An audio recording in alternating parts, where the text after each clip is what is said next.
Yo, what's good, YouTube? What's good? It's STORMYBMAN, and I am back welcoming you to the post-fight show with STORMYBMAN, part 2, for this Monday, October 11th, 2021, and we are here to discuss the undercard that and co-main that went along with the main event from Saturday night, October 9th, Fury versus Wilder 3, as we didn't get a chance to discuss those matches for the evening. And so we thought we would come back and bring that content to you once again with a total show dedicating to the undercard.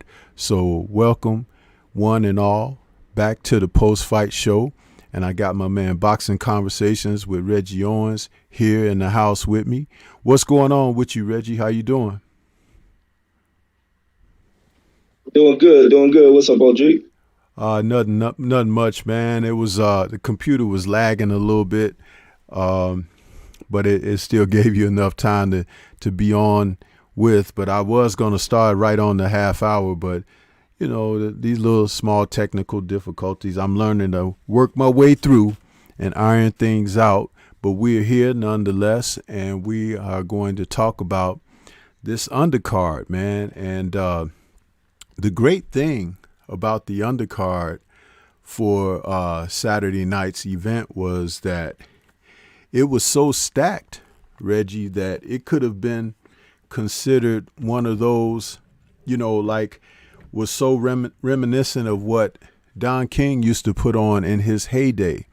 So we do have to give somewhat of a shout out to PBC Fox and ESPN and ESPN Plus for coming together to put these fights together, put the card together, and provide the boxing public with some serious fare to enjoy for the evening. And I found it most entertaining. We had bouts that started about 3:50 p.m. my time here in Central that went on into the evening. So I was excited. Got a chance to check out pretty much everything, but we will focus primarily on the matches that began with Berlanga and J-Rock and going on up and through to Effie Ajaba against Sanchez, Frank Sanchez. So do you have any opening thoughts to express for yourself, Reggie, about this particular card for this past Saturday and what it meant to see such a stacked card with talent and also entertainment from the talent? No, I don't have anything really expand beyond what you had already stated. I enjoyed the heck out of this card. I thought it was worth the $80 paid for it. It was entertaining, and every fight lived up to what I thought what you expect a fight to live up to. Not what I thought it would be. I thought some fights would have been the more featured guys coming out there blowing out the competition, and it was totally the opposite. So it was well worth it. Yeah. Sometimes when you have this type of promotion, it can just seem and appear to be like filler, you know, but that wasn't the case here. You know, I didn't get the feeling that this was filler. I felt like, wow, they really trying to give us something, you know, even from new talent that started out for the night, because there was a fight between featherweights to open things up, and it was Bruce Carrington from Brooklyn, the young Olympic hopeful, making a debut in a 4-rounder there to kick the festivities off. And he was taking on a gentleman by the name of Cesar Canto. Now, I don't know if you had a chance to see that particular fight, Reggie, but this young brother, getting out there and getting his name in lights, so to speak, with such an important fight card, though this was on the free television portion of the promotion, and there weren't a lot of butts in the seats, so to speak, it's still nice that the gentleman was able to get on television. And he looked a little bit flashy. He looked like one of those guys that you would project to be, angled toward contention in the years to come. Were you able to see that particular fight? No. The first fight I started off with was J-Rock. Okay. Yeah, but that, and I'll breeze through this because that was followed by more featherweights where Robeisy Ramirez took on Orlando Gonzalez. Now, Orlando Gonzalez was a gentleman that's on the come up. That's the gentleman that kind of Loco Sports was telling us to be watching out for. And it turned out that when he got in there with Ramirez, who's Cuban, they had it was scheduled for 10 rounds. They had a pretty good bang up, but I think that Ramirez was able to kind of take Gonzalez out of his game plan, Reggie, because he fought Ramirez's fight, and that meant early on exchanging hard blows and everything, testing one another's conditioning as well as ability to absorb shots. And maybe Gonzalez got drawn in thinking he had to compete like that, very intense starting out right away instead of settling into his own fight. You could see that Robeisy Ramirez is kind of, he's been on ESPN before in the past. You could see he was kind of clowning him a little bit, showboating and things like that. But Gonzalez, he showed that he's tough enough to take it, but I think it got to them, the bright lights got to them a little bit, and he got off of his game plan. He wasn't in danger of being knocked out or anything like that, but he seemed to find himself in a position where he was fighting from behind a lot instead of imposing or implementing his own tactical game plan. And Robeisy went on to win a unanimous decision. And there was a round in the 9th round where I kind of gave Robeisy a 2-point round there. And it was, it was just, I think it was a learning lesson for Gonzalez. And I had talked to the brother kind of Loco Sports after the fight, and I was trying to encourage him because that guy is family to him. And I was just saying, you know what, he's got to just keep plugging away. He didn't get knocked out or anything like that, but he's going to have to get out there and stick to his game plans in the future and just learn how to put himself in a position to fight his fight and not try to just meet the other guy on whatever terms that the guy tries to set for him, especially if that's a fight like last Saturday where it was a step up for him, and they brought him in as Robeisy's opponent, but he fought like a guy who is a contender himself. He just was fighting. He found himself fighting from behind. So that's where I saw that fight. But then after that, that's where we moved to the card that you're talking about, where we saw Julian J. Rock Williams come back, and he was taking on Vladimir Hernandez. And this was a fight, Reggie, excuse me. This was a fight that you were able to call, and I would like you to go ahead and open up with some thoughts about this particular fight as you saw it and as you began to call that fight for the evening? Oh yeah, man, that was a good fight, man. I was anticipating the return of J-Rock to see what he'll come out here and perform like. And seeing him get out here, he started off good. The speed looks good. Him anticipating counters, he was good to get himself back. But the opponent, man, that opponent came in there not caring who J-Rock was, not looking to fold up, and he just came at him. He even was throwing, even though he couldn't match J-Rock in speed, it did not deter him from being able to go after this fighter. Now it's just to move at this fighter, avoid some of his punches. Let's not just stay on the outside, because if J-Rock kept the fight to the outside, J-Rock controls and cruises away with that fight. So this fighter knows he needs to close the distance, and he closed that gap very well. And also J-Rock began to kind of fade in that fight. Not sure if that was rust or whatnot. It could have been nervousness with him as well that caused him to fade out pretty quick in that fight. And the opponent continued to put pressure on J-Rock, relentless pressure. That guy let his hands go. If J-Rock threw a punch, he was throwing right with J-Rock. And it just multiplies. It's just the amount of pressure, the volume of punches, where he was targeting J-Rock. He hit J-Rock dang near about everywhere, to the body, to the head, and he began to wear it. And J-Rock showed it. J-Rock didn't hide any of it. Unlike the opponent who hit a lot. That opponent got cuts all over his face, and not once did he react to any of them.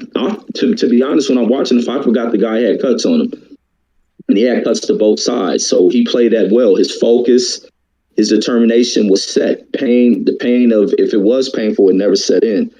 But his mission at hand was J-Rock, and that's all that mattered. And he went after what the mission was, and to go about completing that mission, and he did. He almost got J-Rock up out of this fight, but somewhere with J-Rock, I believe nervousness set in with him as well. I don't believe he was breathing properly, and it began to cost him, along with getting punched, because I think he got hurt to the body as well at one point in the fight. Remember him tying up? And then he just had to will his way through this fight, because that fatigue really started to set in. And like they say, sometimes fatigue can make a coward out of men. But J-Rock really showed the warrior side to him as he continued to try to survive in that fight. It wasn't looking good, and ended up being Vasquez's, I think, what was his name? Vladimir Hernandez fight. But I just didn't like what the judge did in that fight as well. There was no way that was even close to being a split decision. They attempted to give J-Rock a decision, but glad that the judges end up getting it. The two judges end up getting it to the right fighter. But that's my thoughts. Yeah, Hernandez did not. I'm sorry. Yeah, no, that was it. Yeah, I agree with you on that. It was looking like when they said that we have a split decision, I was like, oh boy, here we go again. Excuse me, because first of all, J-Rock got drawn into something, and you and I talk about this a lot too when we do the pose fights. It's like, you know, just because you have a name in the sport, that's not always going to carry you through, you know? And when this fight started out, Reggie, at the end of the first round, I wrote in your chat, I was like, J-Rock is in for a fight tonight. You know what I mean? And it was just something that I saw, and I've never seen Vladimir Hernandez, Vladimir Hernandez. I had never seen him fight before. But understanding the auspices of which this fight was taken under, you know, he was picked as an opponent for J-Rock. And we know that J-Rock had some time outside of the ring, overcoming injuries and surgeries and things of that nature. And even I think he had a battle with C19. And this was supposed to be a way for him to come back on a live card and just get his name back out there fresh. And what happened is, in the first round, though I wrote what I wrote in your chat, he won the first round running away. He cut the guy. He couldn't miss his right hands, Reggie. He was hitting the guy solid and flush, but there was just something that told me about Hernandez that he was going to be bringing more. And I don't know how I anticipated that, but I immediately after round 2 realized that though he was easy to hit, he's also one of those guys that he can just take it on the chin. So being able to hit him cleanly, now you're going to have to mix things up. You can't stand in front of the guy.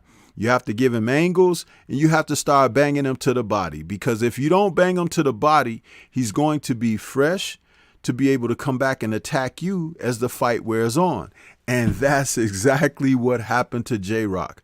He fell in love with being able to score cleanly up top, but the blows weren't effective after a while. You could see where he opened up within the first 2 rounds, he opened up a cut on the left and the right eye.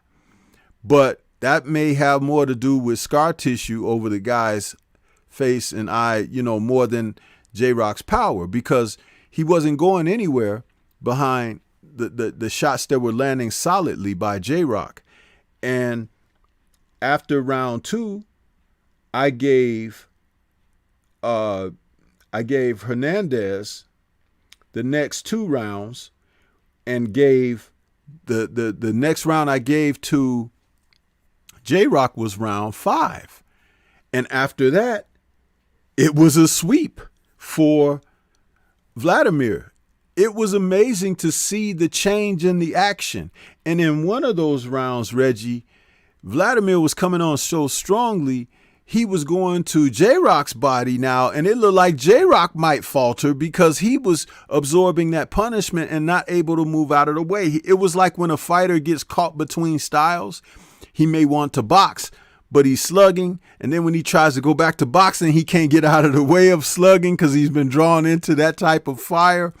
And that's what happened to J-Rock. But if you think clearly back to his fight with Rosario, isn't that what happened in the Rosario fight and how he ended up losing his belts? Because Rosario cut him, and then he started trying to go toe-to-toe. And next thing you know, they're in a firefight, and he wasn't able to deal with Rosario's strength on that particular night. And that's when we saw some problems. So what was your assessment of how you saw the fight begin to change and become more favorable for Vladimir Hernandez? Well, no, that's what I was saying in speaking about it, is he began to turn it up when he started coming in after J-Rock, not allowing J-Rock to stay on the outside, because J-Rock's boxing looked very good. His speed was good, keeping that guy on the outside. And from that point, Hernandez knew, because Hernandez didn't come in here to lay down. He knew he had to come in there and make it a fight and walk in towards J-Rock, who really didn't give anything. J-Rock didn't battle it out on the inside like he did against what's that cat name? He didn't. And now that I'm thinking about it, he didn't do like he battled on the inside against Jared Hurd. He didn't battle it out like he did against Jason Rosario. And I'm not sure if he became a little gun shy from suffering that defeat.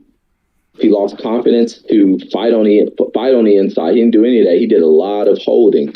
And that guy was landing some good shots. It's because J-Rock didn't give him anything to think about to getting back. And he kind of lost. He started to lose his ability to fight, especially when he started getting tired. The pressure being put on him by this dude was just a little bit too much. So it was right around what round? Because I didn't really give J-Rock too many rounds in this fight. This was like I said, I gave him the 5th round, and that was the last round that he won on my card. And that means he only won round 1, 2, and 5.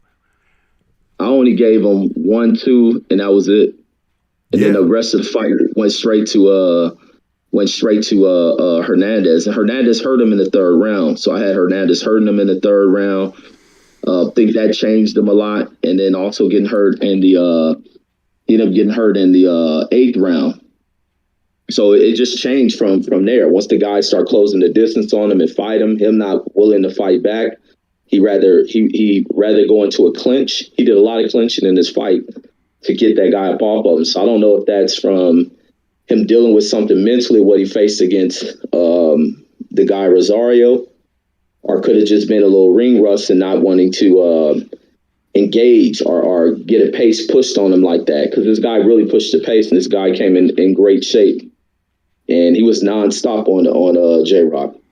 But Yeah. that's my thoughts with that. Yeah, and did you notice that one particular round, Vladimir Hernandez was looking like Julio Cesar Chavez with those left hooks that he was ripping to J-Rock's body? I forget exactly which round that was. I should have put an asterisk round and be, but he won, like I said, after round 5. He swept the rest of the rounds.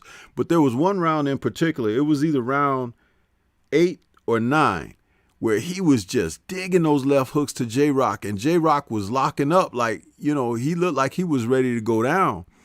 The guy was a fierce competitor, but I'll say this, those are the type of fights that so-called contenders and perennial contenders need to have, because those are the type of opponents that will tell you whether or not you really have the right stuff to be a bona fide contender, even going in as a mandatory or something for a title shot.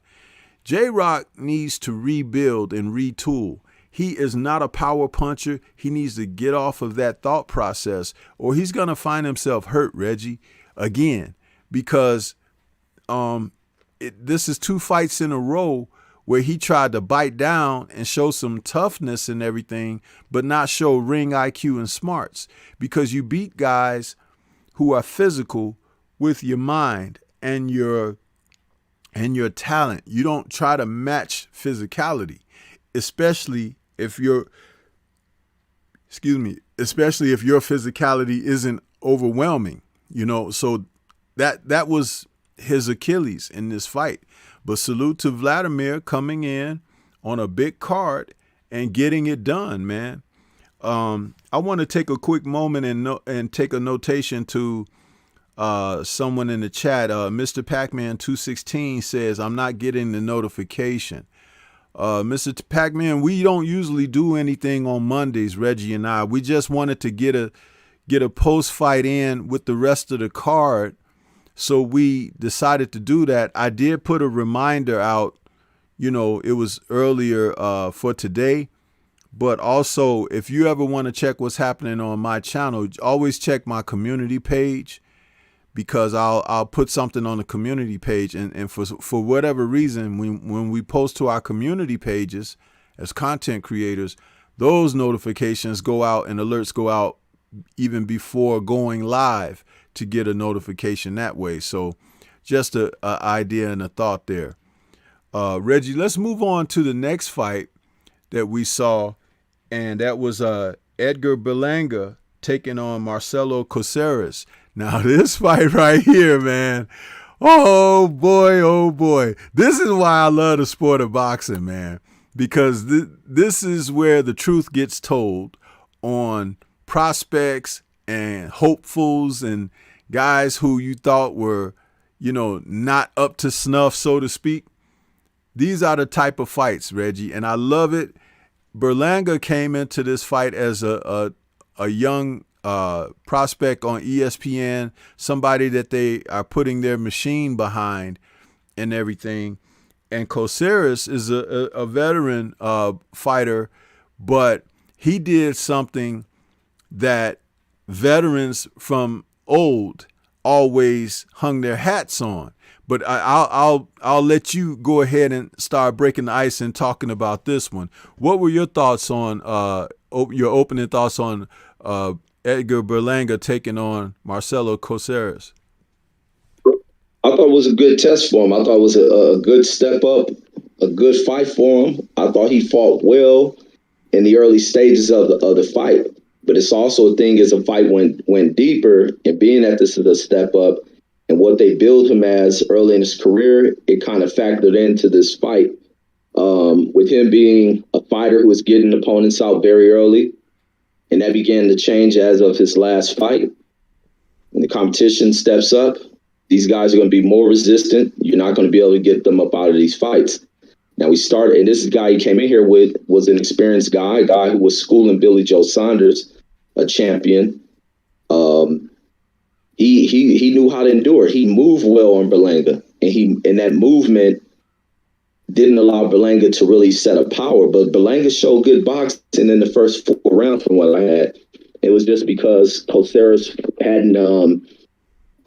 wasn't there to engage with him at that moment. Coceres is gonna move around, let this guy waste himself. But Berlanga was still tapping him with that jab, because that jab ended up closing his eye up. That's how effective it was. It was a fast jab, very effective. Now, so I gave Berlanga the first 4 rounds, but it changed after round number 4. There was a moment in the 4th round where they were exchanging in the middle of the ring with Coceres said, like, okay, I moved enough. Maybe I've taken a little bit up off of this kid. Let me bang with him. And as they're exchanging, that dude ended up wobbling Berlanga. He rocked Berlanga bad. It was like 3 times. Berlanga trying to swing with him. He cracked Berlanga. Berlanga like frees up. His body locks up. And then he gets hit with another shot. That wakes him back up. It unfreezes him. Then they trying to fight some more. But Coceres knew to step up out of there. Let me get this kid. I know this kid got some power. Let me step up out. Let me re-engage. Then they go back to re-engage. The round ends. So those next 2 rounds, I end up giving to Coceres. And then Coceres in the 6th round end up hurting him multiple times. He was rocking Berlanga. And that's when you begin to see things change for Berlanga. But Berlanga was also showing frustration, like, I need to get back at this dude. And it wasn't working. The dude was catching Berlanga, rocking him. Then I'll give Berlanga's round 7 and 8. So I was just having like 2 round swings between the 2 fighters. So 7 and 8, I swung back over to Berlanga. It's Coceres back to moving around, not engaging too much. Berlanga's trying to get even, like coming after the guy, trying to get his work in. Berlanga was hurting him with the jab. The jab was very, very good from Berlanga as he went back to it. Then in round number 9, as he's trying to go in on the attack on that dude, he gets caught. No dude put him on his pocket. And this kid was pissed off when that happened. He was pissed off. But it showed him, like somebody was saying, man, now Bob Aaron about to hide the kid. It's like, no, they needed to move forward with him. Let him stay at this level and move forward, because his lessons haven't been learned because of what he was doing early on. They were all hyped up about how quick he was knocking people out in the 1st round. And that's not a good thing. He needs to have these level fights, which pressure him, push him, and teach him what he may need to work on, where he's deficient at. I think one thing him to pick up on, knowing when a fighter is going to counter, it's just not about him getting off offense. He has to realize other fighters are going to return something. He has to anticipate, be a step ahead of where those punches may come from. If he throws something, where is he open at? And he just got to clean that up. But all in all, that was a good fight, very good fight, a real great test for him. Not one where he dominated, as he was put on his back, hurt multiple times, and like 7, 8 times in that fight. But that's all I got on that. And Reggie, what did he have? Was it 16 or 14 straight knockouts in the 1st round, Berlanga? It was something like that. Yeah, before that his last fight, he went beyond that, and that was the first time he had gotten out of the 1st round. But he had a streak of like either 14 or 16 straight 1st round knockouts or whatever. And although that's an amazing feat in the sport of boxing, because it's just hard to knock out guys when they know that you're a knockout puncher, and they tense up and they brace themselves and they try to survive. So he was still getting guys out of there after the first 4, 5, 6, 7 guys. He was still getting them out of there. But what I liked about Coceres' performance was the old veteran trick that he used was to get the guy beyond like the first 3 to 4 rounds first, and then start to fight. And that's exactly what he did. If I'm correct on my own scorecard, by round 4, is when he began to start to really take some chances at popping Berlanga with shots and everything. And I gave Caceres the 5th round. That's the first round that I gave him. And it was in that round when he was scoring those solid shots like you stated or whatever, but it's like he got the guy to a point where that adrenaline rush and that aggression was starting to, wane. And so now it's like, you got to box me now. You know what I mean? And so Caceres was like in and out, side to side, very good lateral movement, circling the opponent in Berlanga. And Berlanga wasn't cutting the ring off. He wasn't doing the technical things. And I had commented in your chat, Reggie, I said Rozier is probably over there pissed off because I'm sure they worked on some of those kind of things, but he was having a tough go. And this kid, Caceres, had a chin too. He wasn't going to just be knocked out. But if you had to knock him out, you would have had to caught up to him. And I was surprised, Reggie, in the 9th round when he dropped Berlanga. I was like, holy smoke. And if you remember, I think it was a round or two before that when he nailed Berlanga really good and had Berlanga shook. It was like he was doing what veterans do, man. They teach these young pups a thing or two, as they say, a few tricks. And he performed very well. He didn't win the fight. And it was the type of fight that Berlanga got a chance to learn some things. And I'm sure that his sessions in the gym going forward with Rozier is going to be interesting because he's going to have to be forced to listen, because they got it on film now. Look at you. You see when you was on the canvas right there, remember what I was telling you to do? It's like, that's going to be a great teachable moment. But it was entertaining, and I liked it. And I like the fact that Marcelo Caceres didn't come to just lay down.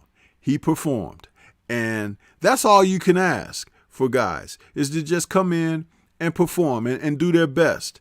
But you can't do much better than putting the house guy on his knickers before the fight is over. So I really enjoyed that, Reggie. I was happy to see that.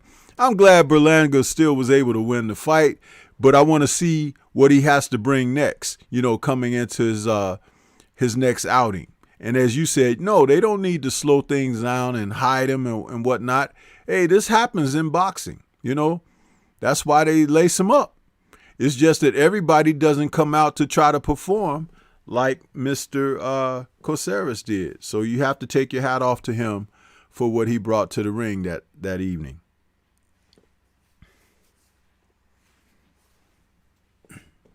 Yeah, absolutely. Yeah, so we'll move right on now to the next bout that was on the pay-per-view portion of the broadcast. And this fight here, Reggie, was a chance to see another top-ranked young gun, PBC young gun. That was Jared Big Baby Anderson, man, and who had been noted for recently being in some pro sparring camps like the Tyson Fury camp. I think he was in there with Lawrence Okoli and some other fighters as well. So he's had a chance to work with some of those veteran fighters, but I hear he's holding his own in the gym with these guys. But here he was brought in against a guy who hadn't fought in a couple of years, and it looked like it. So it was definitely a showcase for Jared Anderson. He came in and he was able to get his opponent up out of there. But my goodness, that was a big Russian dude, Reggie. That guy was really big. And it ended up being a second round KO for Jared. And the guy was just taking shots flush. I don't like to see that when people are in there getting hit like that, because you could really get damaged in a boxing match when you're taking shots, especially in the heavyweight division, and you're taking him so flush as he was in that fight. Your thoughts on this fight and Jared Anderson's performance? Yeah, no, I thought his performance was brilliant, but I didn't know the guy was out of boxing that long. So that could explain why Jared Anderson looked good. But it was a big guy, and Jared went in there and put a punishment on him. It really wasn't no competition, but to watch him get in there and not be afraid of the guy's weight, height, or reach advantages. He wasn't afraid of none of that. He went in there. He was too fluid, way too quick, too youthful for that bigger opponent. He was hurting that guy. He was hurting that guy bad, and it looked like the guy wanted to be in there early on in the fight. And then especially going into where it ended in the second round, where he has him in a corner.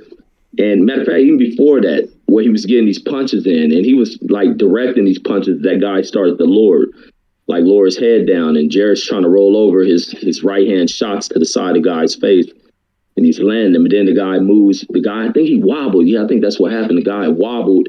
He ends up in that corner where Jared's going on that last little volley, and the dude is over there looking at Kenny Bayless like, man, stop the fight. Is he going to put it? He turned towards Kenny, man, and started to spit that mouthpiece out because Kenny just sitting there looking, because at moments Kenny will get that look whether he going to stop it, but Kenny will sit there and keep looking on, being clueless as what to do, and the fighter had to tell him, man, stop it. I don't want to fight no more.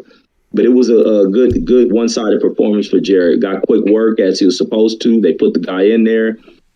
If it ain't on your level, you do exactly what he did, and that was to get him out of there quick. But that's my thoughts on that.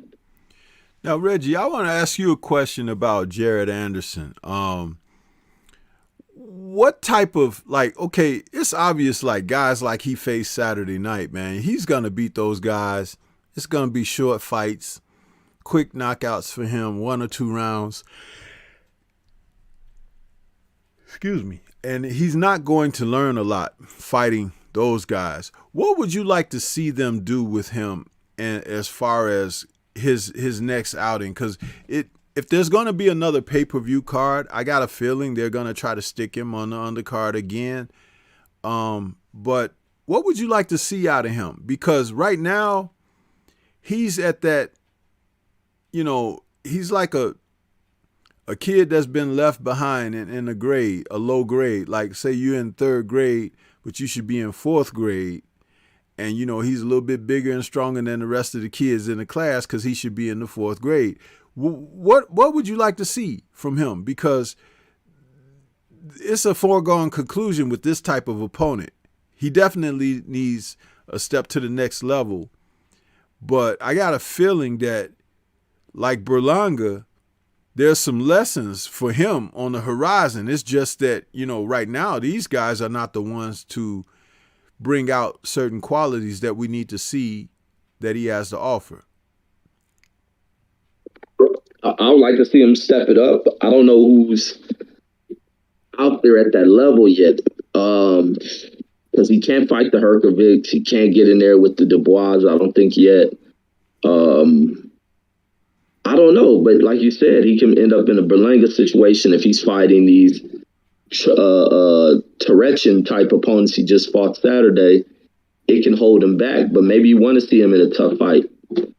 But don't put him up into too much tough fight. Put him just enough for him, whatever he can chew, and they can chew back at him. Make it a tough fight to where he learns, he builds, and see what's in store as he moves up in the division. Otherwise, he lives in a mirage. He lives in this mirage of a desert full of dudes who can really bring about pain to this dude if he's not ready and prepared for what is out there. I don't know. I was going to say even a Michael Hunter, but Michael Hunter may be too experienced for him. He may not be ready for that. Where does he go? I don't know. Yeah, I don't know. It's kind of a tough call there.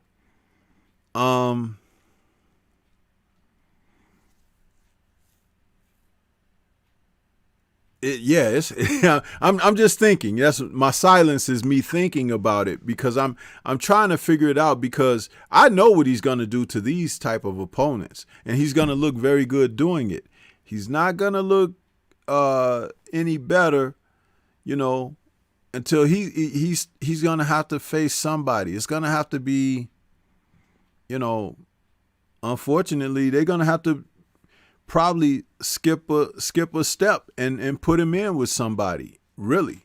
And I ain't talking about like put him in against, you know, Dillian White or something like that. But there's another young UK heavyweight over there, dark-skinned brother.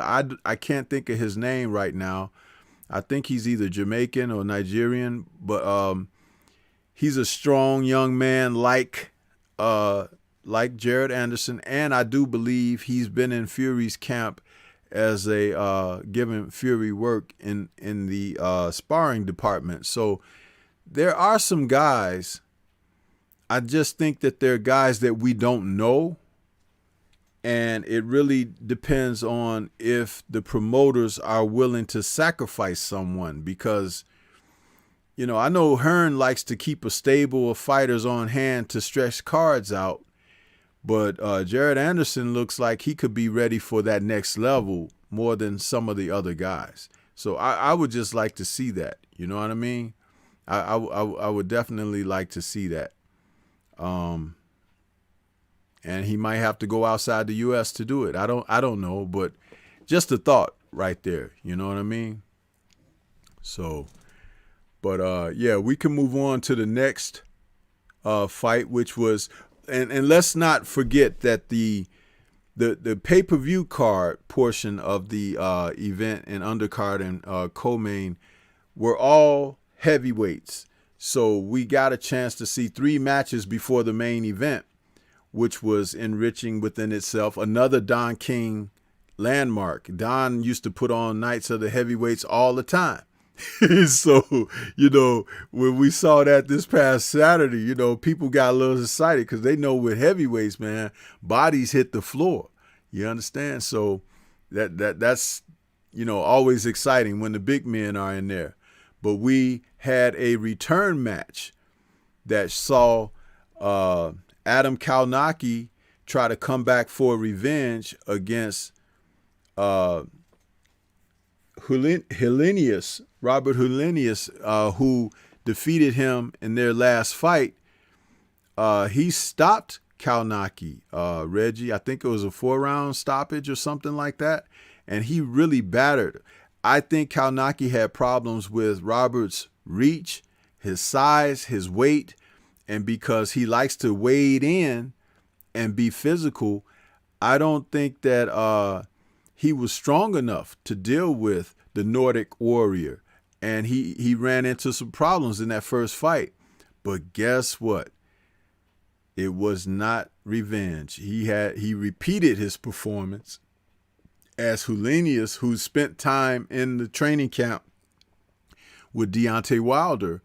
And he looked ready to go, Reggie, and he was putting the mitts to Kalnaki once again.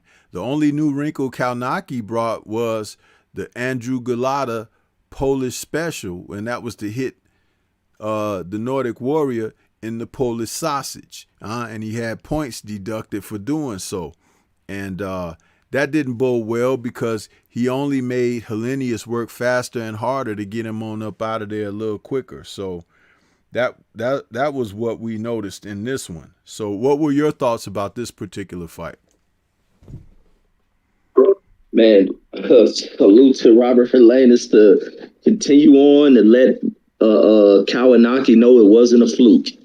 He went in here and he dominated, man. Coming out the gate in the first round, it's just back keeping this dude at range, beating him off the jab.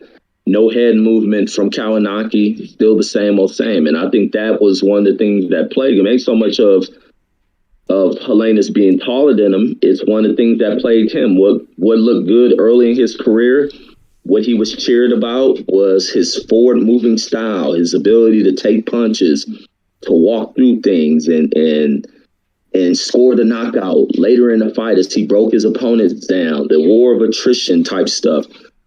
Well, he kind of carried on that identity and didn't develop anything else. And went in here against this tall fighter, no head movement, no abilities to dip and roll up under shot. It was just like some people were saying, his defense is his face. And it's true. Like, he used his face to catch punches, and he tries to walk forward. In the first round, not so much. I guess he was trying to figure out what to do, how to time the punches by Helenius. And the other thing, he got slow feet. His feet are slow, so it ain't like he can explode in close distance that quick. He comes in the second round, and he tried to abandon everything he was thinking in the first round. I don't know, he thought he was going to collect data in the first round, and it ended up getting inputted through his face with a glove. So he comes out there in that second round, coming forward at Helenius, and he has success in there. Helenius, kind of staying on the back foot, keeping the guy off of him, trying to maintain the distance, which is where he needed to be at. But he gave Kawanaki that first round, but he still was able to catch Kawanaki clean with those 1-2s. Then from there, it just went downhill for Kawanaki. For round 3, it was Helenius putting on that 1-2. That 1-2 was popping. And it was bop, bop, bop, bop, bop. And not once did this dude slide out the way of one of those punches. And it became so fun, man. Helenius had a little bop in his step. It was feeling so good. He felt like Ali up in there. And then you started getting, what was Kawanaki from that point? Looking for a way out. He started doing the low blows. The first time I saw him do it, I thought maybe it was a fluke. Like, he's throwing a body shot, and the ref warned him about it. But as the fight went on and he do it again, it's like this dude's looking for a way up out of this fight. He's just low blowing this dude. And then he goes into the round number 5. I think he ended up getting a point deducted for doing that. I didn't even write in my note because I don't think he was knocked down, but he was deducted the point for the intentional low blow once again. He really tried to uppercut Helenius and his stuff. And then in the 6th round, to avoid getting knocked out, because he's getting beat on at this point, to avoid getting knocked out, he threw another low blow, forcing the referee to call into the action. He just reached that point. He comes to the realization that, it ain't gonna be too much he can do. I think his thing is better off to possibly training some Polish fighters if that's the community he's going to train in, to develop Polish fighters. I think Big Baby Miller wants to be Polish as well, so he can probably help Big Baby get back, work Big Baby's corner, but boxing may not be the thing for him. I don't think Helenius is still the same guy, and especially when you're doing that type of dirty stuff to get out of fights, like it's just reached that point where he's not going to be able to compete with these guys where he, kind of that level. He shouldn't be going down too much further. It's possibly time to hang him up. I think that Areola fight really took something from him, along with all the other fights he was having, because he was taking unnecessary damage in those fights that he was winning. It looked good from an entertainment standpoint, but from the true aspects of health, it wasn't good. And then going in there where they thought they'll put him in here with the aging Areola, and Areola's giving these fighters who are younger than him hell.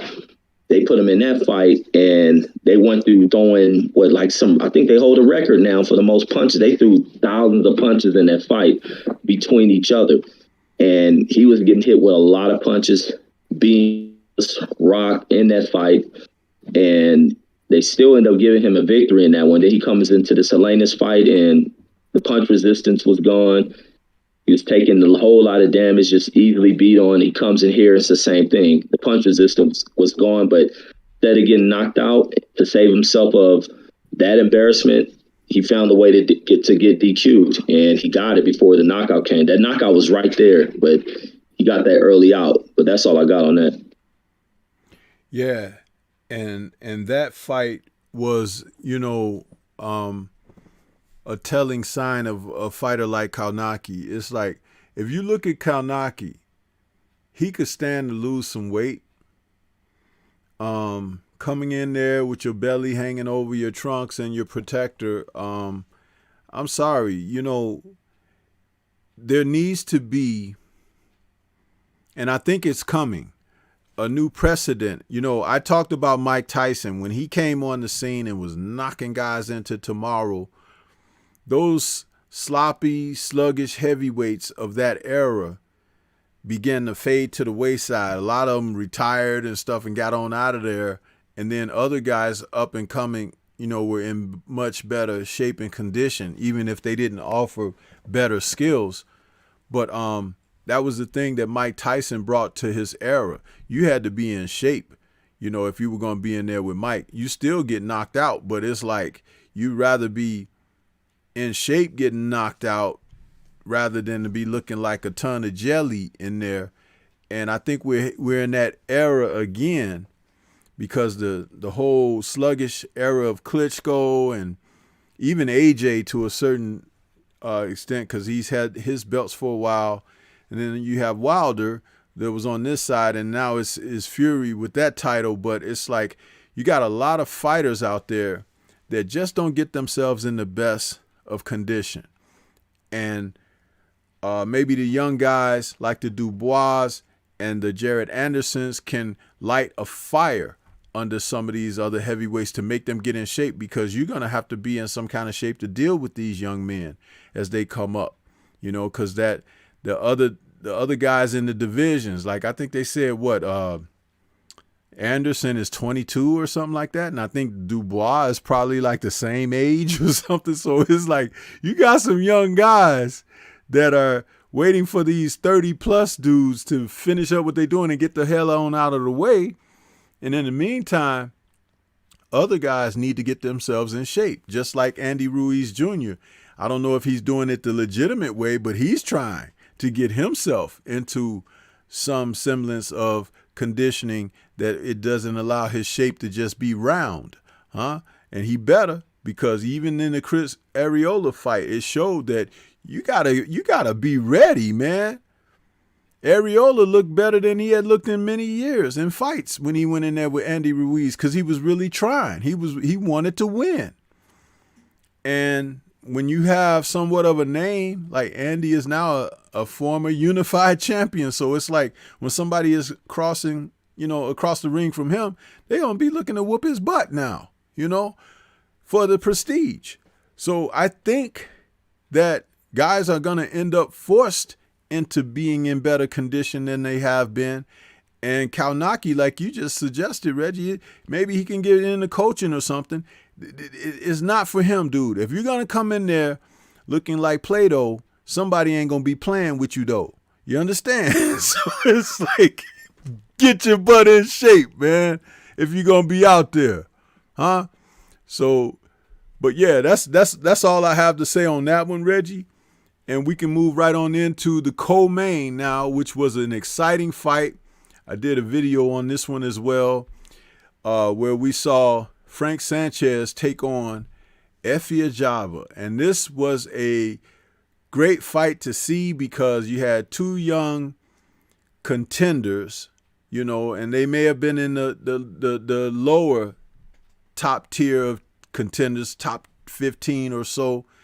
But to see those two guys decide that they would fight each other and, you know, risk put on the line, you know, their position in the division, because it seems like everybody nowadays wants to wait a turn instead of being active and knock guys off and stuff like that and earn a turn.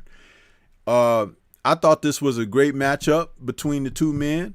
I had Sanchez going in, and I picked him for his, if for nothing else, his versatility.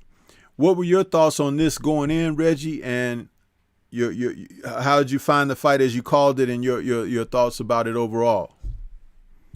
Man, and this one, I love the result, because I didn't like what I was seeing out of Efe. I seen a change in Efe coming into the buildup of this fight. And it was just like, I can see if Frank Sanchez is one of these guys that does things to get up under a person's skin. He's a disrespectful, he's a snide, arrogant, obnoxious type person. I can see Efe doing all the antics he was doing of trying to jump and flinch at a person, all that rah-rah-rah stuff at the press conference. hearing about his fallout with Ronnie Shields. It's just like something has changed within FA. And so therefore I was like, man, I want to see Sanchez make it a tough fight. See what Sanchez can do, but I didn't think Sanchez would be able to perform the way that he performed, because I didn't think Sanchez really had the power like that. I know he can box, he can move well, and that happened to be maybe an Achilles heel for what's the name, for Jogba. And this dude went in there, and Sanchez just really shows different levels of his skills. He doesn't fully display everything that he has, because in the other fights I didn't see him display this, but he's taking it up like another notch. He's taking it up another notch, and then he's coming in here putting on the punches and stuff. Wait, hold on 1 second.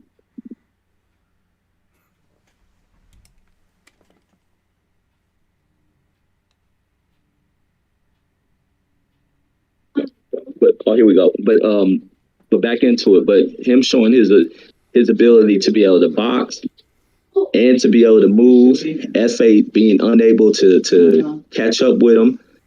He couldn't land anything significant. He couldn't land anything significant because he can't move. He needs a setup to load up on his punches. And Sanchez moving around. It was just masterful work.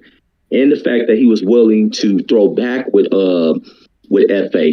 This dude, like that Cuban school of boxing was just on full display in there. This dude, Sanchez, is such a well-balanced fighter, great fundamental skills, and the footwork was impressive. He was in the Regendown on FA and was frustrating FA. And also he knows how to absorb a punch. So it's nothing FA can do to get that power off, because Sanchez knew how to catch it. He knew how to catch it and roll with it.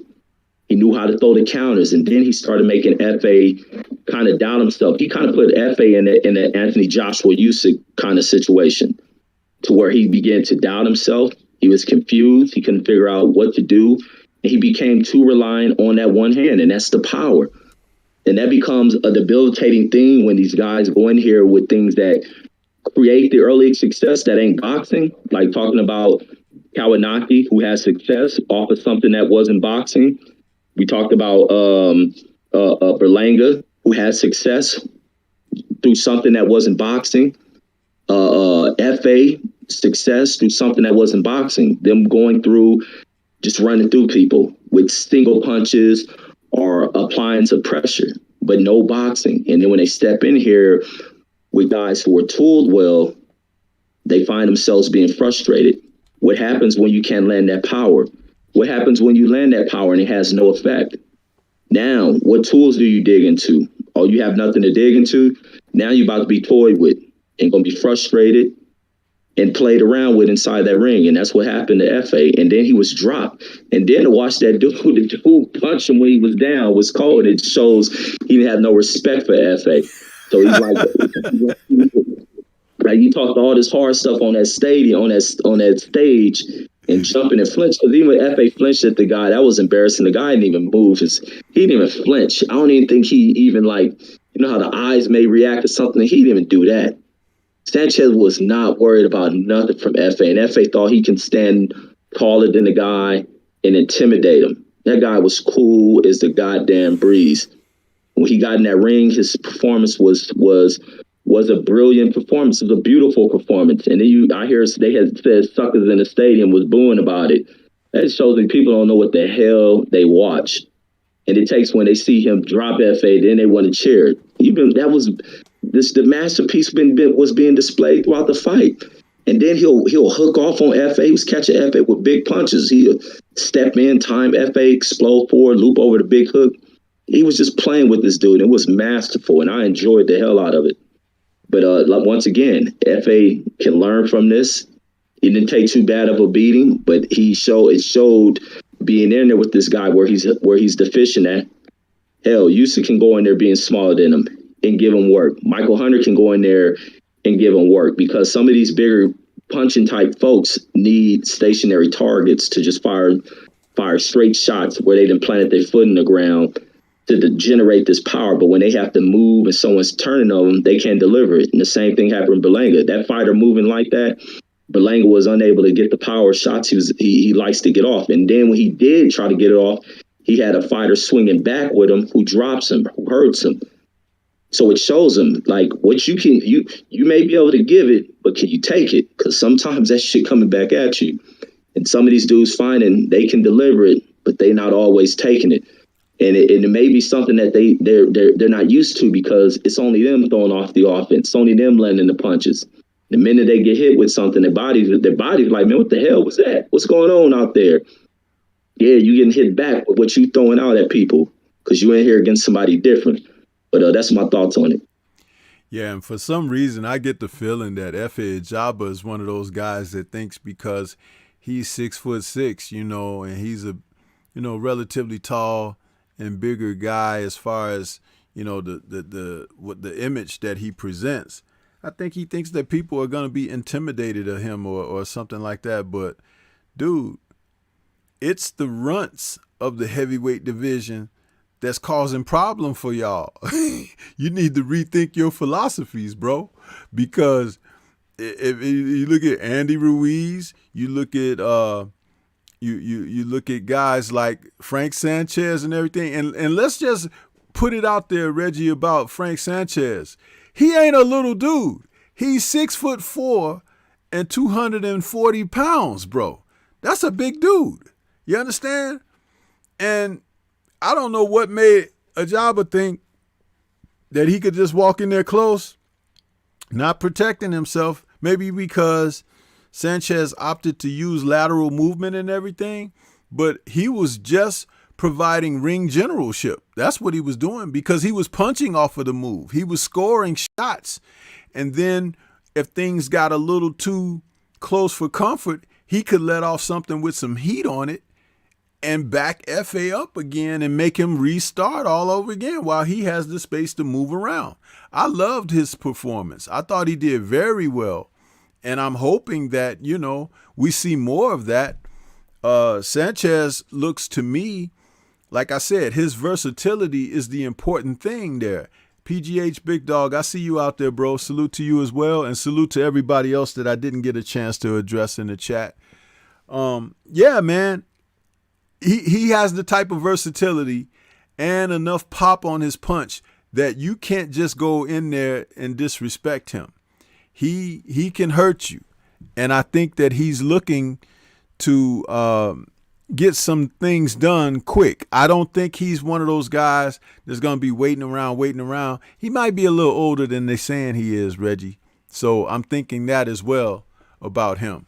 But yeah, it was a great performance by Sanchez to go in there and, you know, put it down.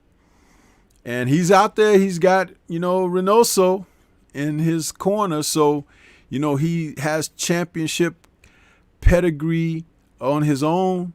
And then he's in the camp with Canelo and them. So there's some things that can get done just because they have a little leverage, I believe.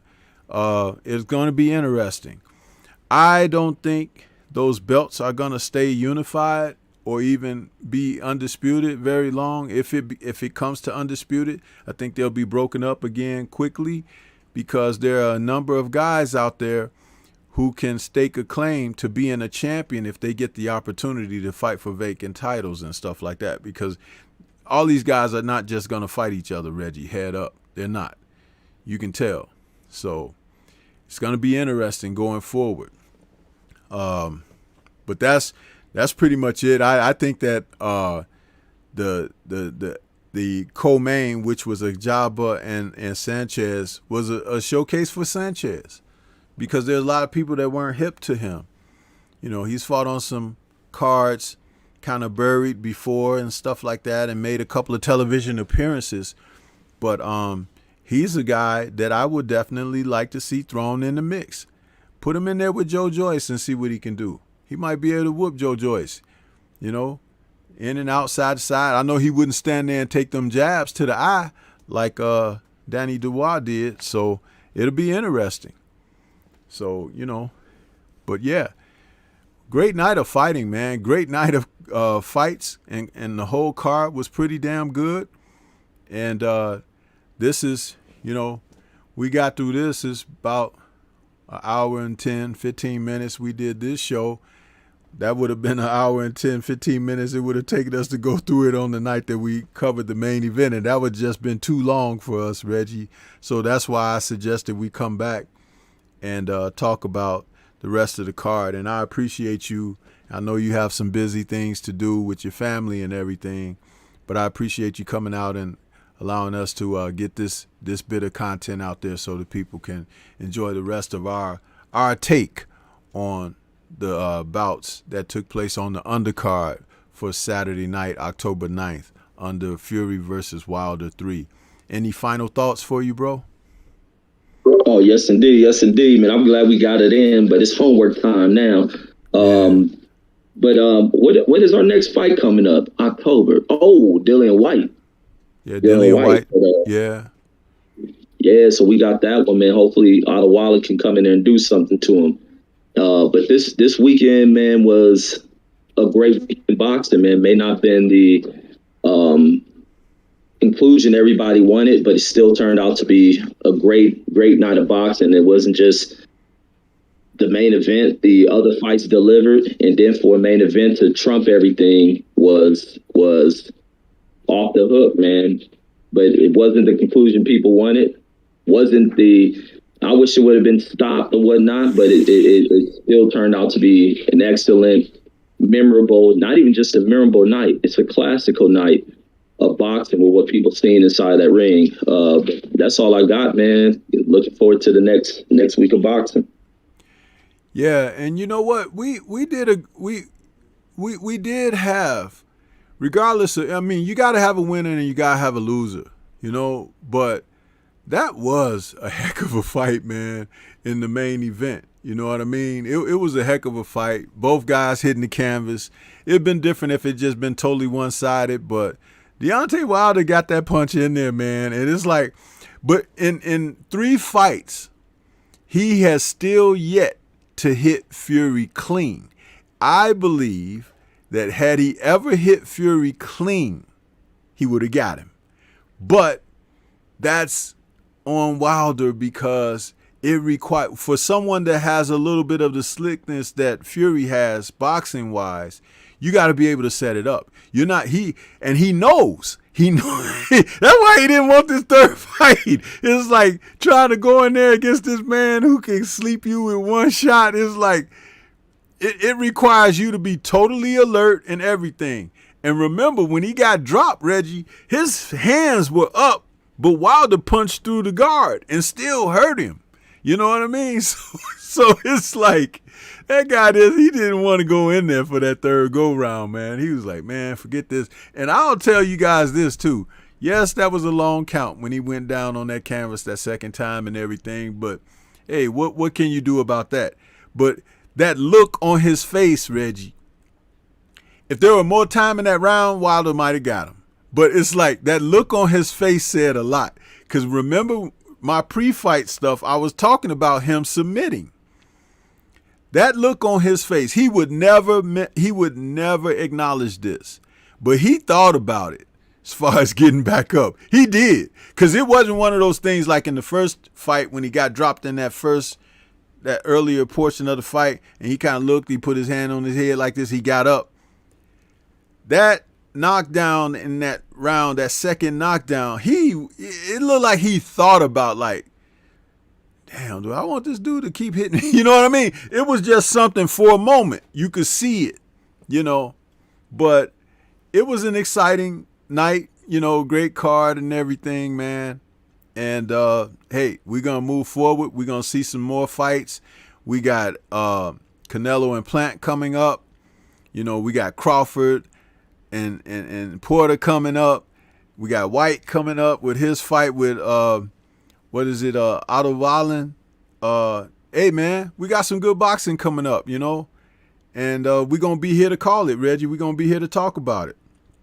So, you know, I appreciate you once again coming out tonight for this. And I'm going to get ready to let you go so you can handle taking care of your family there. I want to say salute to everybody that came out to support the show this evening, those who participated in the live chat and everything. If you didn't smash the like button on the way in, please smash the like button on your way out. But we're going to get on up out of here and let people go ahead and get their week started, man. But what a great card for Saturday night, man. And even though it didn't go the way some people were hoping it'll go or whatever, it's still for the history books. Some very good action and some guys who participated in the undercard, which we featured this evening, that we would like to see again, huh? And that's what it's all about. We'll see what's happening, and that's it, man. So this has been the post-fight show. My man, Boxing Conversation with Reggie Owens. This is STORMYBMAN. We signing off for now. We'll catch you guys on the next one. Peace. Everybody have a great week, and we'll catch you next time. Peace.